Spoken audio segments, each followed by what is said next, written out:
I'm going to go over some housekeeping details as we get ready to start. For those of you who are using the Zoom webinar, you're going to have the best experience if you choose the speaker view, which you can access in the upper right of your screen. We welcome your questions and we'll be gathering them during the presentation and putting them out to speakers at the end.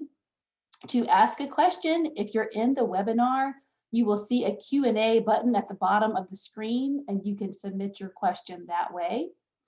We will also be taking questions off the Facebook Live feed, and we will do as many questions as possible.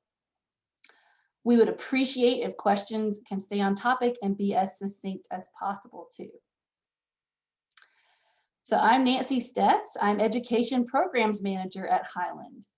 And I wanted to start this program by saying that in late March of 1828, retired President Monroe wrote to retired President Madison and mentioned kind of casually that he'd be sending him a copy of his memoir and that he had sold his slaves in Albemarle County to Colonel White of Florida.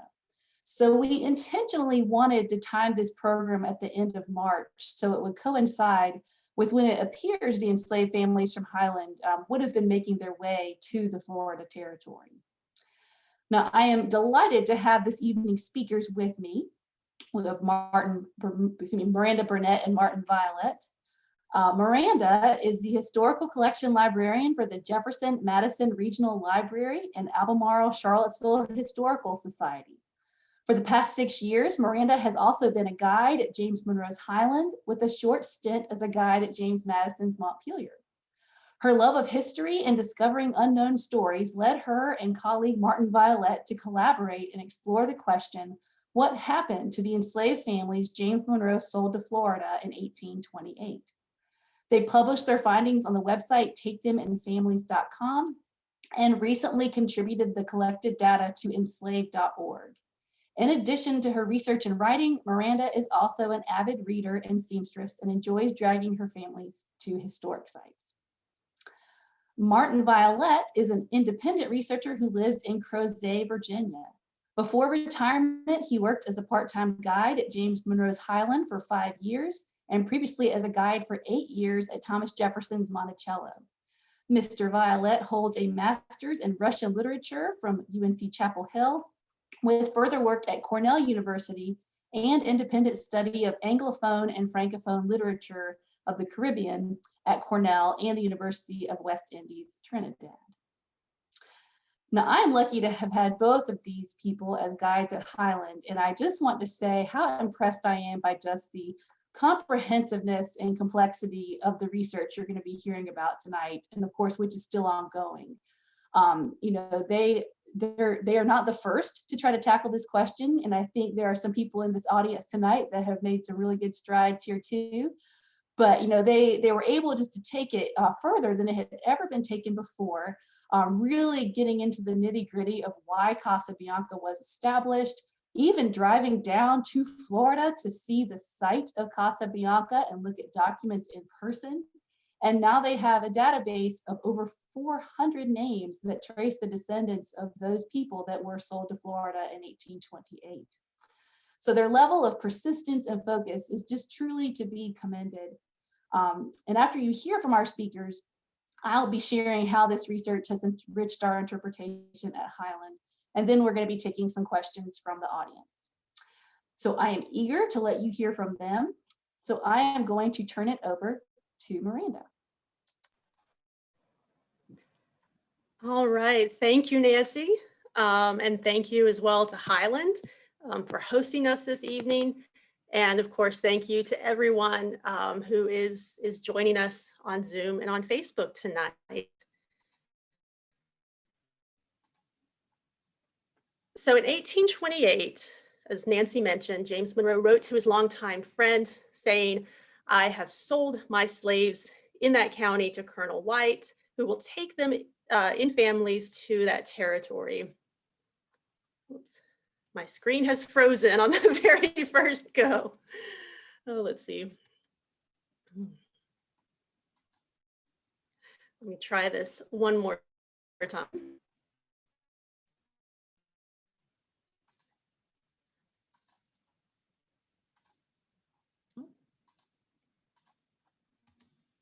There we go.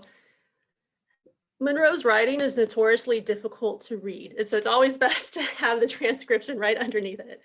So there you have it, where he says, "I've sold my slaves to Colonel White." So it's with this letter that Martin begins searching for Colonel White. Who was he? Where in Florida was his plantation? And he found him. Here's Joseph White. He had been appointed by Monroe to be Commissioner of Land Claims for the Florida Territory, and he was later a congressman from Florida. And then, of course, found a picture of White's plantation. This is Casa Bianca. It was a 3,000-acre cotton plantation located, of all the ironies, in Jefferson County, outside of the town of Monticello, as compared to how we pronounce Jefferson's estate as Monticello here in Virginia. And then to show kind of how large this estate was, this, according to all the land grants and private purchases, encompassed the 3,000 acres. So Martin also came across White's nephew's papers. This is the James Patton Anderson papers at the University of Florida, and they included lists of all of the enslaved people at Casa Bianca, and this dates from 1855. So a few months later, Martin and I teamed up to see if we could answer the question, what happened to the enslaved people that James Monroe sold to Florida in 1828? And as we began looking through documents associated with the plantation and with Joseph White, we realized that there was much more to this story. It was much more complex than what we had imagined. So one of the documents that tipped us off to this was the 1830 census with Joseph White. You'll see here that he's enumerated with 60 enslaved people. The number's way too high for all of them to have been from Monroe. So we knew there were a bit more to Casa Bianca. And sure enough, we uncovered that Casa Bianca was in fact a business venture between Joseph White and Richard Henry Wilde, who was a fellow congressman from Georgia. So they started planning their venture in the summer of 1827. White had already started purchasing large tracts of land in Jefferson County, and so they decided to use that. Casa Bianca was originally to be a sugarcane plantation, but the growing season in North Florida, a little too short for that, so they quickly transitioned to cotton as the cash crop. Now, because White and Wilde, they were both congressmen and both traveled extensively, they planned to rely on Joseph White's younger brother, Everett, to manage the plantation. So all they needed now were the enslaved workers. A few months before their planning meeting in the summer of 1827, White had already shipped a group of enslaved women and their children to Florida, and then one older enslaved man. But these were not the prime workers that White and Wilde really needed for the backbreaking labor of a cotton or a sugarcane plantation. Wilde, though, he had the perfect opportunity to get a group of nearly 40 African young men. And they came from the pirate ship Antelope that had been captured off of the coast of Georgia in 1820. Now, while I won't go into great detail about the Antelope case, if you would like to read more about it, I highly recommend both of these books. The one on the left by Noonan really goes into the legal intricacies of the case.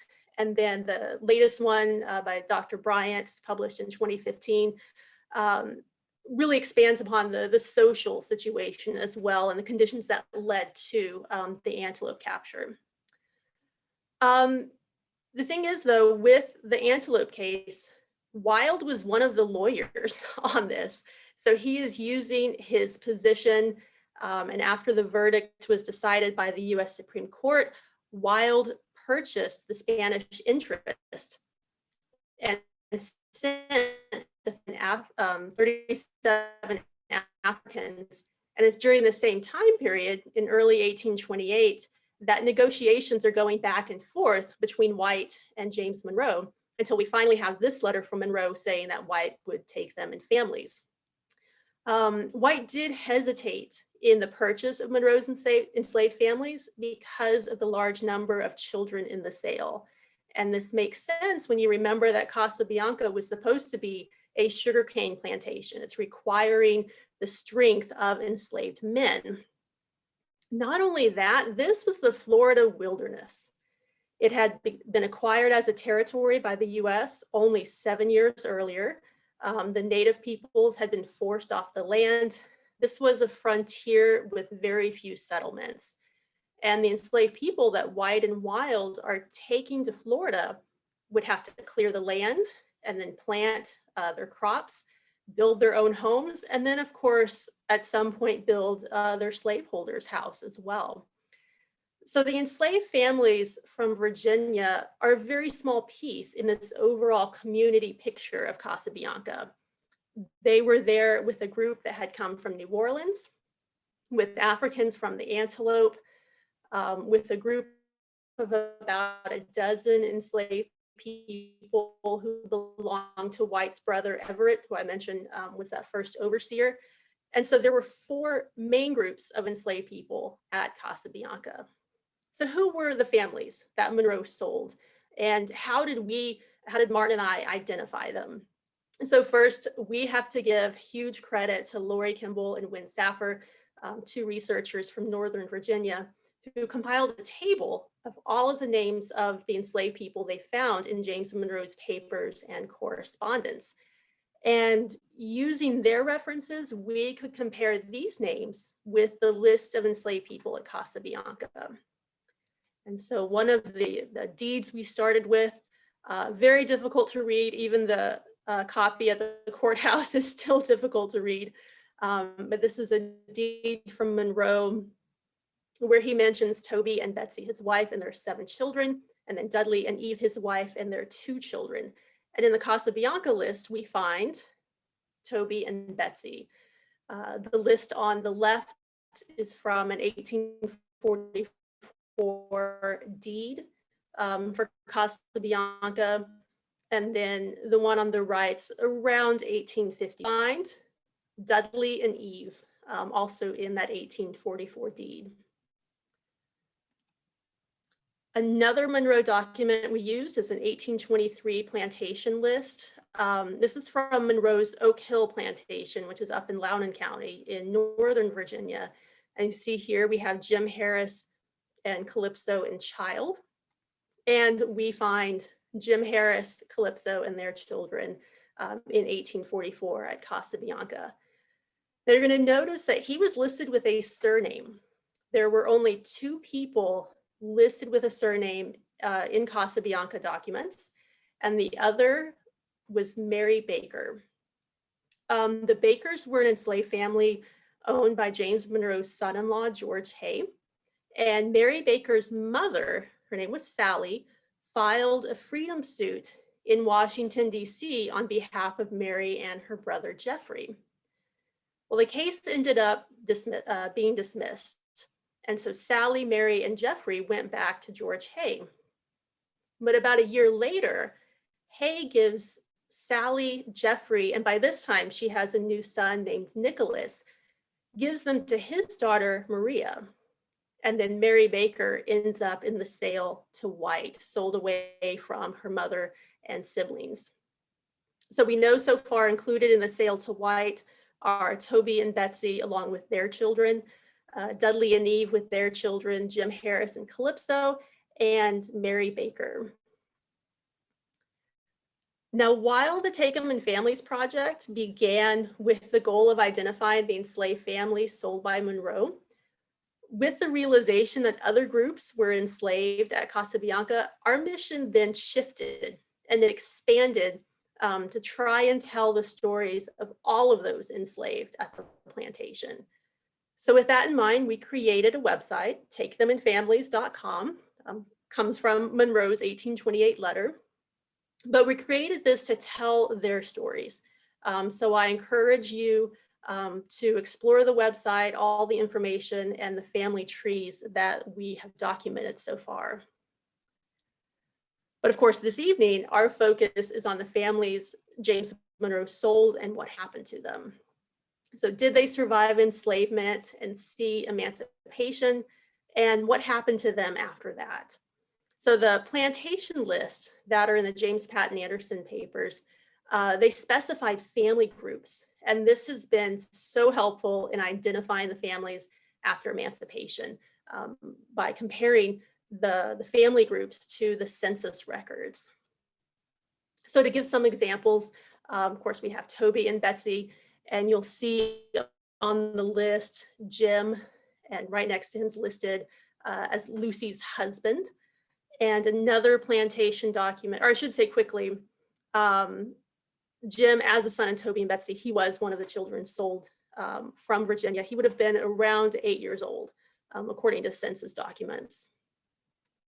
Then another plantation list shows him with his wife Lucy and their 2 children, Katie and Garrett. And of course, we find him then in the 1870 census. And with this, they have the surname of Sanders. So you have James Sanders, Lucy, Katie, Garrett, and by this time they've had 2 other children, Anne and Elijah. Now you may notice, well, I thought you were talking about Jefferson County. This census is from Taylor County. Taylor County is right next door to Jefferson County. So sometime after emancipation, they move to Taylor County, but they are then back in Jefferson County by 1873, which is when James rents land, works it as a sharecropper, but eventually he does own his own farm by 1900. Now back to the census, as every good genealogist knows, you also look at who else is on the census page. And living near James and Lucy is Garrett Sanders. And you'll notice he's born in Virginia and he is a blacksmith. And this is another of Toby and Betsy's sons. He's an older brother to Jim Sanders. But he was also the blacksmith at Casa Bianca. So now his slaveholder at the time, by this time Joseph White had died, and it was White's nephew who was managing the plantation. But James Patton Anderson writes that Garrett had been doing work for other plantations and was owed between $600 and $700. We don't know if he got to keep a portion of those earnings, but in the 1870 census, as you can see, he has $800 of personal property. So to put this in comparison, he had the most personal property of any African-American in Taylor County. And of everyone enumerated in that census that had either personal or real estate property, I think off the top of my head, about 230 people who had property, he ranked number 15 in the county. But not only that, Garrett also registered to vote. And here's the image of his voter registration from 1867, only 2 years after emancipation. Now, we don't know much more about Garrett. He does disappear from the written record after 1885. But Garrett and James, they have a nephew named Peyton. And you'll see back on this list, Peyton's identified as a grandchild of Toby and Betsy. So Peyton was most likely an enslaved valet to James Patton Anderson. When the Civil War broke out, Anderson joined the Confederate Army, and he rose to be a major general. And he took Peyton with him, which was very common for officers to do. But after the Battle of Missionary Ridge in Tennessee, Peyton was forced to be the cook for Anderson's men. And Anderson wrote his wife asking him to send another boy to replace Peyton because, as Anderson said, I find that our mess will have to rely upon Peyton as a permanent cook, and I must have a boy to wait on me. Now, after emancipation, we find Peyton, who's now Peyton Pleasant, signing a contract to work Anderson's land, which had been a small section of Casa Bianca. So if you remember the entire plantation in 1860, Joseph White's widow, Ellen, she sells the bulk of it to a Tallahassee lawyer, and her nephew gets this little bit of 400 acres known as the Scrub. So this is the land that Peyton was working after emancipation. And then we also have a receipt of Peyton's payment of $9.38 from Anderson. Of course, Dudley and Eve and their children were one of the other families sold to White. Eve may have been an enslaved domestic for Joseph White's wife, Ellen, because in 1858, we find Eve shipped from New Orleans to Florida, suggesting that she may have traveled with Ellen White, who went to New Orleans frequently. What I enjoy about this record is we have a very small description of Eve. It says she is 5'4". Now her husband, Dudley, he disappears from the Casa records after 1844, but Eve does make it to emancipation, and she lived with her youngest son, Richard. Their descendants have the surname McGuire. Her eldest son, William, and one son-in-law, Isham Nelson, were two of the founding trustees of the Casa Bianca Missionary Baptist Church in 1873. And then another of Eve's son-in-laws, David Straws, was the first pastor of this church. So the church was built on former Casa Bianca plantation land, and it's still attended by Dudley and Eve's descendants today. Now we're still in the process of researching Jim and Calypso Harris's family. Harris is a rather common surname, and we want to make sure that we've correctly identified individuals. So this research is still ongoing, but we have been able to trace some of Mary Baker's descendants. So after emancipation, Mary continued to live in Jefferson County, and she lives with her daughter Caroline and family. And then the 1880 census, she's working as a servant for a family and lives with her grandson. Now in the census, she's identified as a widow, but we haven't been able to identify who her spouse was. We know Mary Baker died in December of 1884. And Mary's daughter, Caroline, you can see on the top list, she was also enslaved at Casa Bianca. She purchased 2 acres of land in 1884. Her Caroline's son, Claiborne, then purchased another 80 acres in 1888. And this land is still owned by the descendants today. 2 of Mary Baker's great-great-grandsons, Sumter and Wade Tyson, also both served in the US Army during World War II. So I mentioned that in 1860, Ellen White, by this time she's known as Ellen Beatty, she sold the center core of the plantation and 82 enslaved people to a Tallahassee lawyer, to Robert Williams. And here's from that deed, all 82 who were sold. Now, many of these families we found in Jefferson County, Florida records, but there were a few who ended up nowhere near Florida. When Williams purchased the plantation, he promised to ensure the lives of the slaves while he shipped them to one of his plantations on the Mississippi. And we've located his plantation. So it's in Carroll Parish, today East Carroll Parish. And it's in the Bunches Bend area. So here's an old map that shows Robert Williams' plantation on Bunches Bend.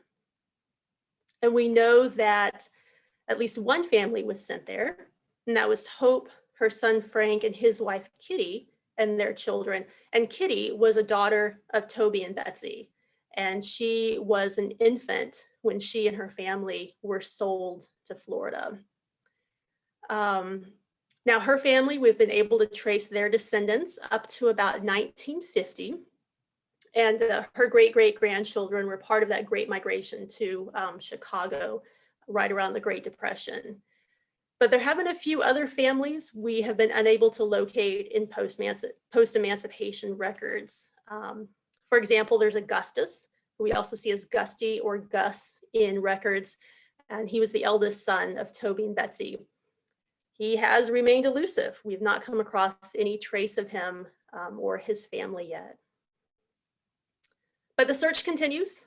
All of the new information we uncover, we share through our website, and it's always updated with the family trees and then narratives as well of the families.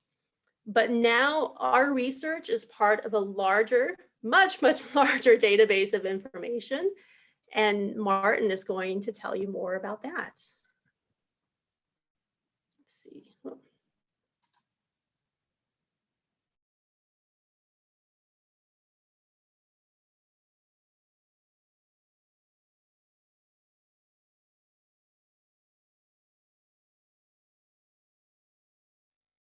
You can get an idea of the amount of material that we have been collecting. It's quite large now. One of the first decisions we had to make was how to store it, how to keep these records.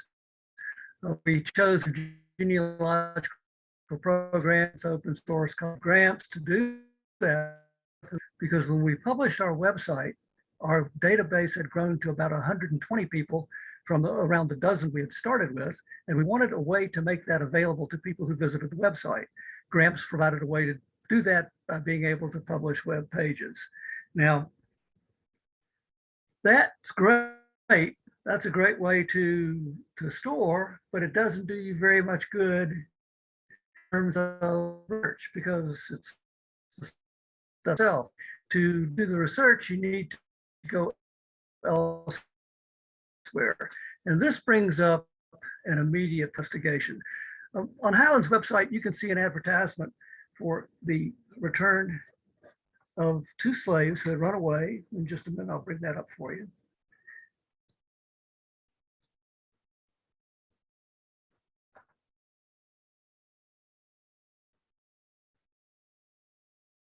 A George and a Phoebe. Now, these had run from James Monroe's plantation in 1826. And unlike some of the folks that we've investigated, and like some others, they simply disappeared at this time. We have not been able to find any trace of these 2 individuals.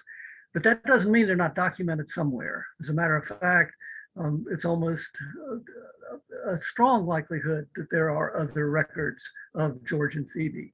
But if a contemporary researcher who began their quest for George and Phoebe online, as we have done, would very quickly come up empty-handed in such research.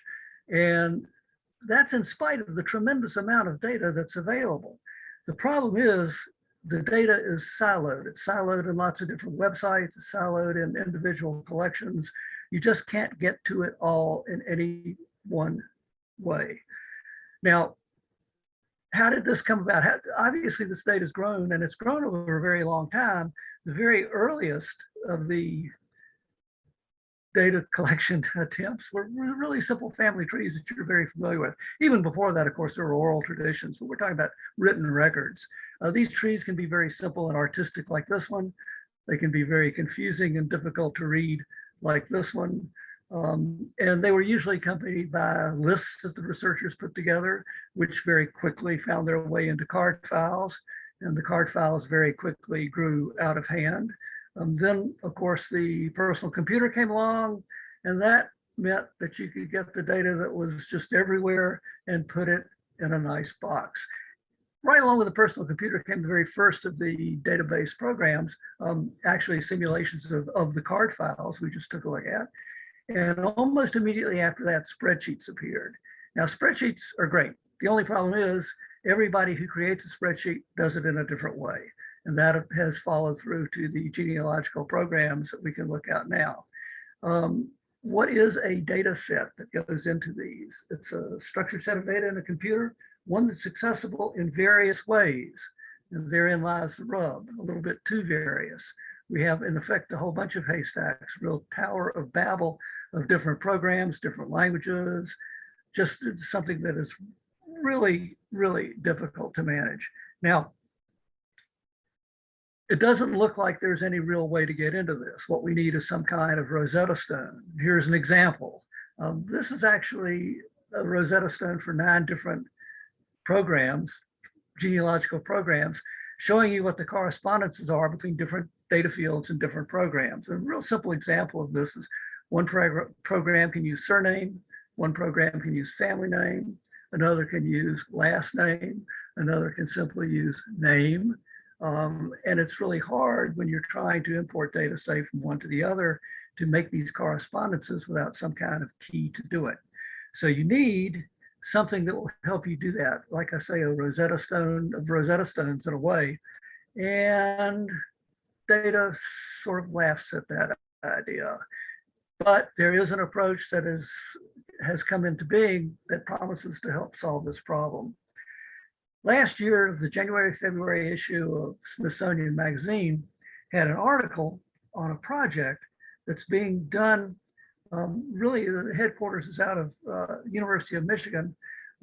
Matrix is the overweening organization, and they have one project in particular, enslaved peoples of the historical slave trade, that is devoted to collecting information from multiple databases, every one they can get their hands on really, about slavery.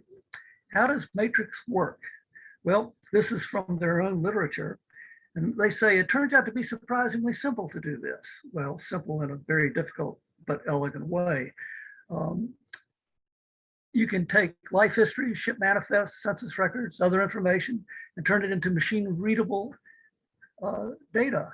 And that's called the semantic triple, which involves entering information in three-part sentences, each with a subject, a predicate, and an object.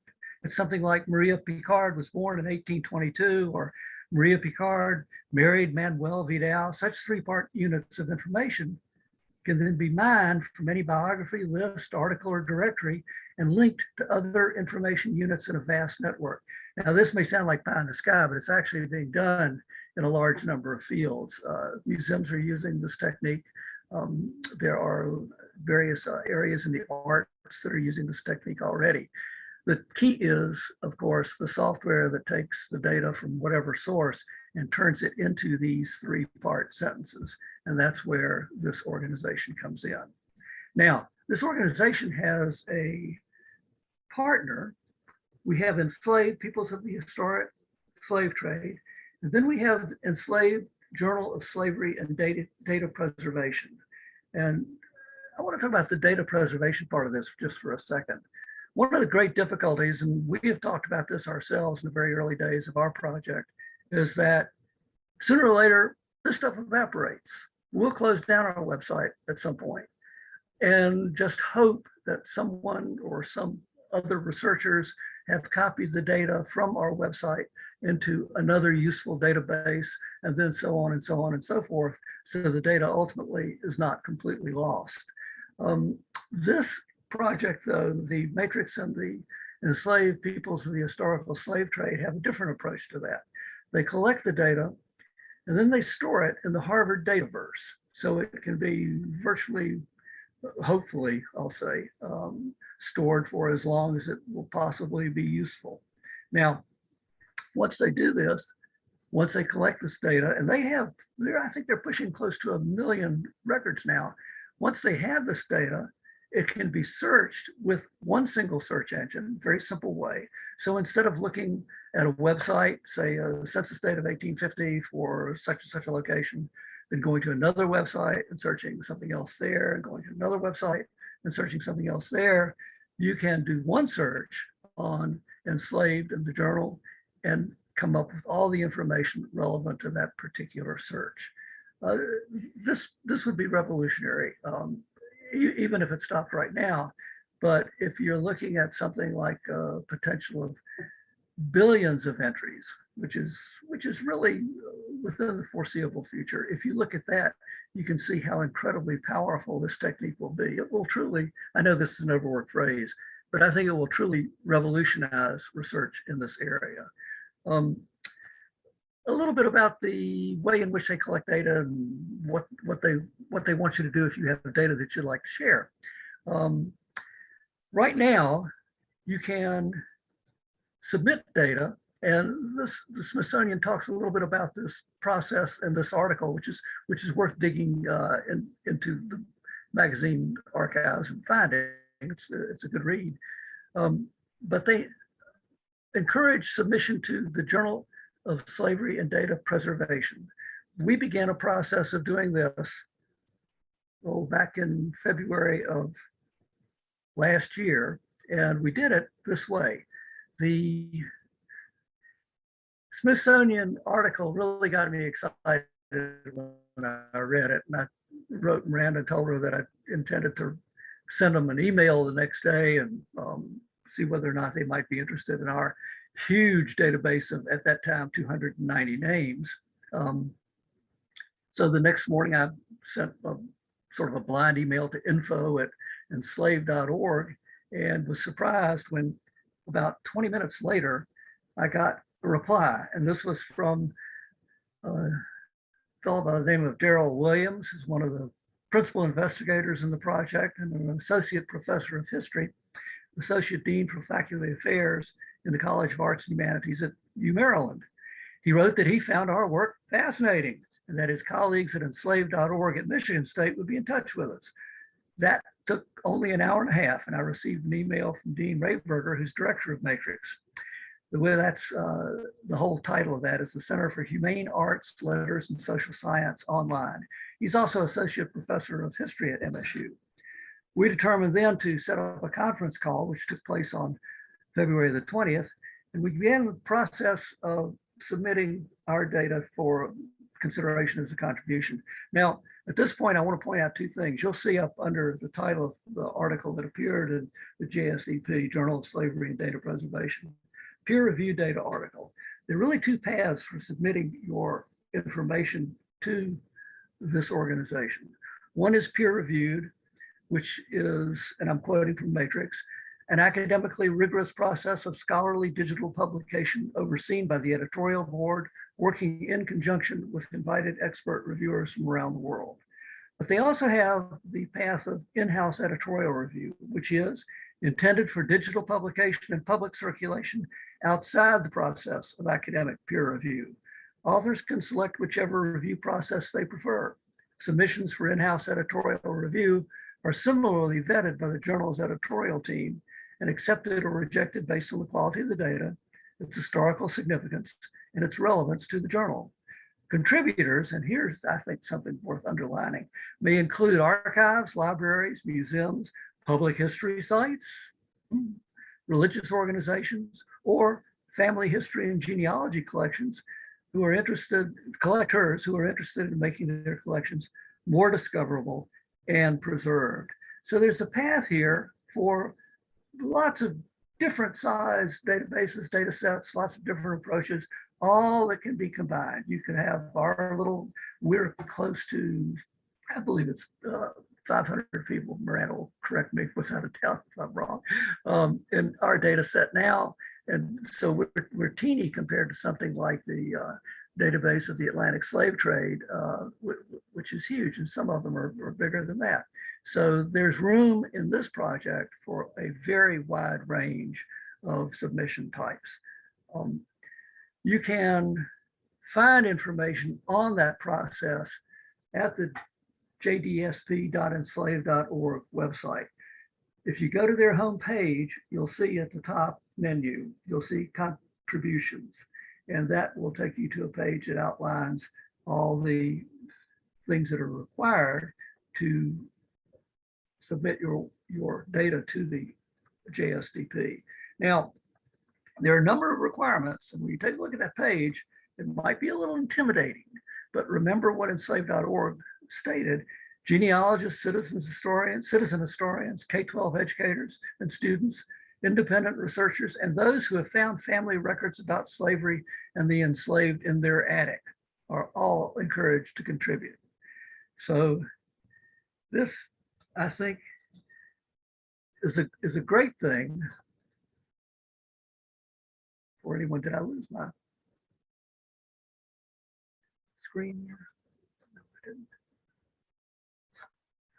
This is a great thing for a number of organizations that we know of right around here in Albemarle County.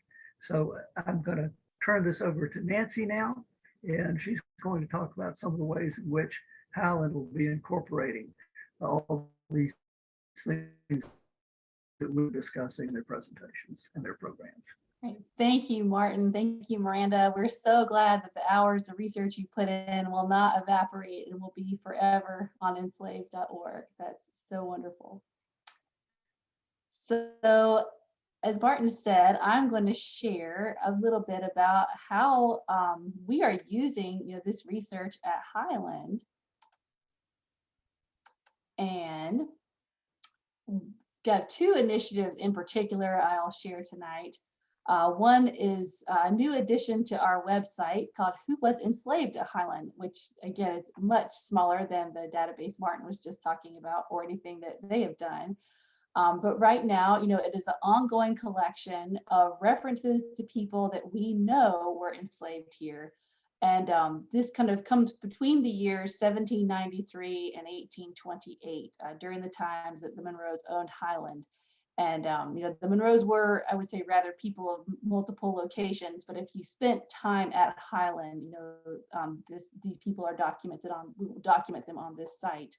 And certainly standing on the shoulders of a lot of other researchers, Laurie and Wynn, as Miranda pointed out at the beginning, and very much Martin and Miranda's work. I would say that the people we have on our Who Was Enslaved at Highland page that we know the most comprehensive life histories about are absolutely the people that they have researched that were sold to Casa Bianca. And I have an example up here of William McGuire, who's someone that you would find if you were looking on this site. And, William is someone we would have never even known his name had they not done this research. He was mentioned somewhat obliquely in an 1826 deed about Dudley and Eve, his wife, and their two children now living.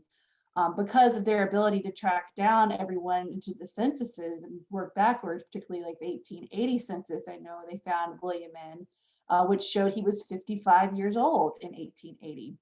That tells us he's about born about 1825 and therefore about 3 when he was sold with his family from Highland to Florida. And so you'll see that, we have more information on William McGuire that takes you to their website so you can look at his descendants and more information about him. But, this aspect of our website, was absolutely enriched by their work. And, we are really appreciative of that. Another initiative I was going to mention was in 2019, Highland was fortunate to be part of a grant that William and Mary received that had a lot of different moving parts to it, this Mellon Foundation grant. But one particular part was to do new exhibits at Highland inside, our historic structures. And for anyone who's never been to Highland before, we announced in 2016 that we actually did not have the main house. The main house had burned down, and what we did have turned out to be a guest house built during Monroe's presidency that dendrochronology allowed us to date to the year 1818. And so we are really excited that, through this grant and through efforts, we are actively, as we speak, redoing the interiors right now.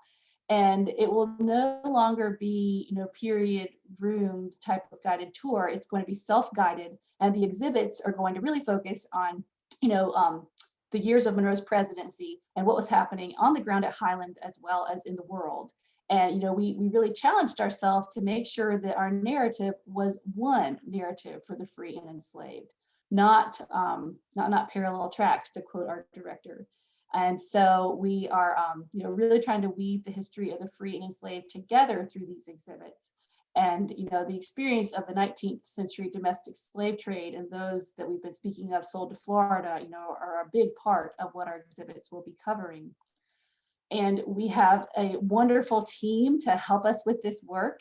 In addition to Highland's staff, we have Highland's Council of Descendant Advisors who are weighing in on what is told and vetting our content. The grant also allowed for some very talented postdocs from William and Mary and one from UVA to also participate. And they are researching and teaching and writing and conducting oral histories. And it's been really, really wonderful, to have such a collaborative effort going forward with what is happening in our new exhibits. And just for fun, those of you who have been to Highland before might recognize this space. For many, many years, it was curated as the Monroe's drawing room. And so we now know this actually was added on later, but this will be one of those rooms that's going to get just turned into an exhibit space. It will no longer portray a drawing room. And in this room in particular, we're going to be talking about diplomacy and expansion. And part of that story of expansion, of course, is that 19th century domestic slave trade after the Louisiana Purchase opens the Deep South, and cotton really starts to become an engine down there. And you'll see in the kind of just brainstorming sketch below where the red rectangle is that one of our panels is going to be called, Florida, Families, and the United States. And before, Martin and Miranda's work, we might have just said in that text that, we know that families from Florida were sold as part of this economic trend. Because of their work, instead, we can say the Sanders family, the McGuire family, the Harris family, and 8-year-old Mary Baker were sold as part of this economic trend. And so we really find it just priceless to have these names that we can be weaving into our interpretive materials. Florida is actually a fairly large part of what you will encounter when our exhibits open. The guest house itself was actually being built at the time that we were kind of teetering on negotiations with Spain for the Florida territory. And the very people that will end up being sold there were probably working in the fields as Monroe was writing to his political partners about what exactly to do in those negotiations. So kind of full circle. But we we're hopeful that these new exhibits will open in early summer, and we very much hope that we will see those of you who are able to come, and you will come visit Highland. And now we will take some questions from the audience. And I wanted to say that I do see an attendee with a hand up. If it's possible to type your question in to the Q&A at the bottom, and I'll go ahead and answer another one we have. So one person asked, how much did Monroe receive for the sale of his entire group of slaves? And I'll let the two of you answer that because I know you can flesh that out even more. So Monroe received $5,000, but yet he did not receive $5,000. It was a three-way deal between Joseph White and then John Jacob Astor and Monroe. And Astor had loaned Monroe funds during the War of 1812. Monroe owed him a large debt, and all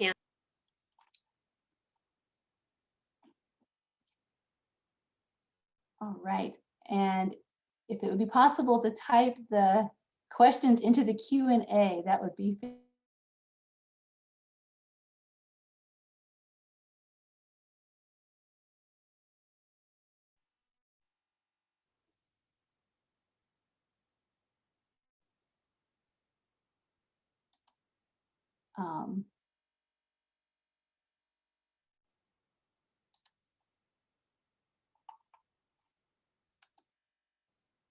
all right. Another person asked, what, if anything, remains of Casa Bianca plantation? The only thing that's left now is really a plaque about some yards from the site of the old house. You saw a photograph in Miranda's presentation of the church that is there now, the Casa Bianca Baptist Church. Right across the road from that church is really a driveway, pretty nondescript from the highway. We went up it because we wanted to find the site of the old plantation. We didn't think that that was a possibility, but it did say Casa Bianca, I believe it was drive or road. So we drove in, and as soon as we got away from the highway, we saw a bronze plaque devoted to the Casa Bianca plantation. It actually had a reproduction of that photograph. You saw the plantation house on it. The amazing thing about this for us was later that evening, we did a presentation at the Jefferson County Public Library. This was to people primarily who were members of that church. Remember, the plaque is right across the road from it. And one of the members asked, do you know where the old plantation house was? We know how difficult these things are to deal with, and that gives you a really good example of this, I think. Sort of hidden in plain sight kind of problem. But that's all that's left. It's sort of a largish, not largish. I think there were about a dozen homes back there in an older development from the 1970s, and that's it. And I can pull up some pictures. Let me do share screen quickly.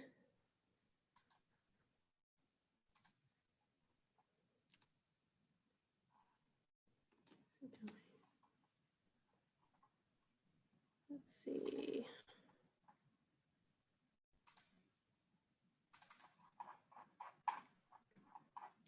I did have a few pictures pulled up earlier. There we go. So there's the road Martin's talking about, the Casa Bianca Ridge Road, just this sandy dirt road going back to a neighborhood with 2 to 3 acre lots on it. You can see the Casa Bianca sign, and then the road curving around. It's also interesting that even the people who live in that little development don't know it's there. A woman stopped while we were looking around and sort of wondered what we were doing. And we said, "Oh, we're here doing such and such, and we're interested in the location of the old plantation." She said, "Plantation?" She drives by that plaque probably 2 or 3 times a day and had no idea what it commemorated, what it was all about. Which the notion of that place, Casa Bianca, is almost lost down there. Very few people seem to recognize it when we brought it up. We brought it up with a member of the local historical society that we met that day, and she really had to stop and think for just a little bit before she could place what we were talking about. Very interesting. And yet it was an incredibly important plantation in many senses, as the history, if you look into it, as the history will show you. Our next question is, did any of the people in Florida ever come back to Virginia? Oh, that's for you. This is for me. So as far as we know, none of those who were sold to Florida came back to Virginia. But as we're tracing descendants, there's a line I'm currently following, and it appears that they live in Virginia. Another question is, are you researching Monroe's surnames? If so, was there a concentration in Albemarle or elsewhere?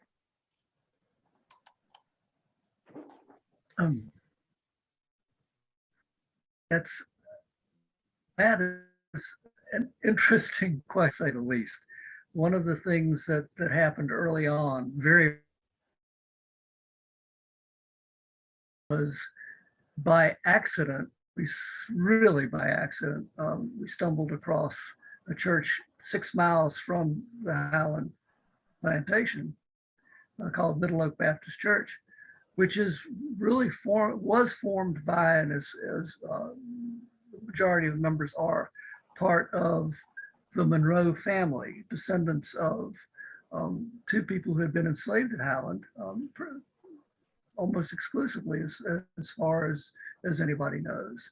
So yes, we are researching the surname in that sense.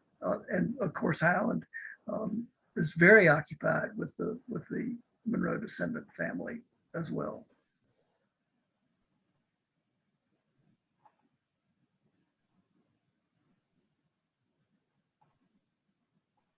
Oops, I think he got muted. Oh, Nancy, you're on mute. Sorry about that. Another question is, how were conditions on the plantations? Was Monroe a taskmaster? I assume conditions at Casa Bianca were harsh, given it was a cotton plantation in the deep South. I know you've looked into Casa Bianca fairly deeply there. In terms of, the condition, I mean, there's 2 seasons, hot and hotter. I mean, conditions would be absolutely horrid down there. Years after they arrived, there's a low fever outbreak. to remember there's the Seminole War. There are incursions by the into Jefferson County and raid on Casa Bianca. And then there is Everett White, who was the younger brother of Joseph White, who is the overseer and the manager there. He is in court records a good deal on charges of assault and battery. He dies in a duel in 1835. The family I mentioned who went to Louisiana, Hope, and her children, according to another court record, he took them, says, violently and forcibly from their current slaveholder because they owed Everett a debt. So, conditions there, it's not just the work conditions, but the social environment as well. It's going to be an awful place. And I would contrast that with Highland, which is part of your question too. The difference is, wheat cultivation is it's not great, but it's not cotton cultivation. And same types of social issues afoot where, Monroe has a younger brother we'll just describe as less motivated, that's racking up debts. And, Monroe is, seen in documents just selling people to clear his brother's debt. So I think, this whole separation of families was still ever present, even here. So. We have another question, which is a really good one. Do you know how the families were transported? We have a guess, but it's really a guess that we have two guesses. They were either taken down there on foot or they were taken down there by boat.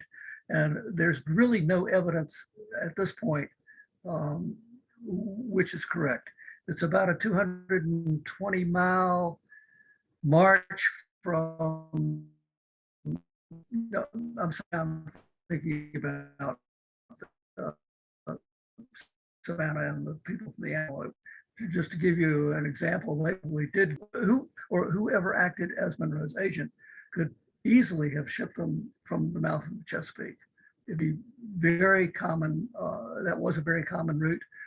It's very difficult sailing around the end of the coast of Florida, but it was still a very common way to get down there. I think for Monroe's, the people that Monroe sold,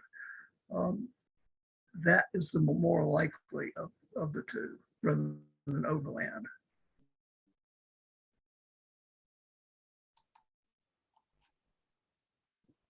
There is a question, is there a connection between the location of Casa Bianca plantation to Live Oak plantation in Monticello? Who in the local historical society represents this group? Is that one that you two came across in your research? I haven't come across Live Oak. I mean, I know there is a Live Oak, but I haven't come across any connection between Live Oak and Casa Bianca. It's a little to the north, is it not?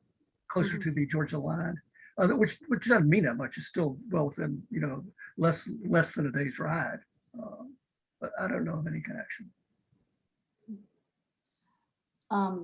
We have time, I think, for two more questions. Another person asked, have you checked for descendants in Kentucky?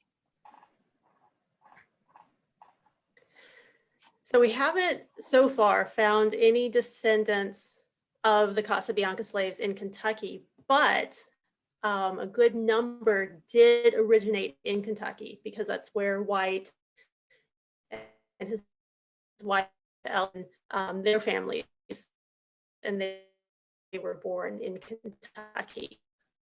From Kentucky, we're still trying to figure out were they slaves that they just purchased in Kentucky, brought them down, were they family slaves? We're not precisely sure. So there is that group from Kentucky, though we don't know of any descendants of those groups that ended up back in Kentucky. And we'll do this as the last question. It is, have you found any indication of descendants of former Monticello slaves in in Florida, serving in the Union Army in the Civil War? I said Monticello at Monroe, my apologies. That is on my to-do list because I mentioned at the very end, Sanders, we haven't been able to find him or his family. I suspect that they may have gone to the Louisiana plantation, but you have to realize the Union controlled the Mississippi since 1862 or 63. So there is a high possibility that they self-emancipated. But that one is on my to-do list, is to see, go next to find Union Army records and see if I can find any trace of Augustus or his sons. Well, a huge thank you, Miranda and Martin, our speakers, you who joined this program. We are delighted to have had you. Please visit taketheminfamilies.com or highland.org for more information, and we hope to see you soon. Thank you for joining.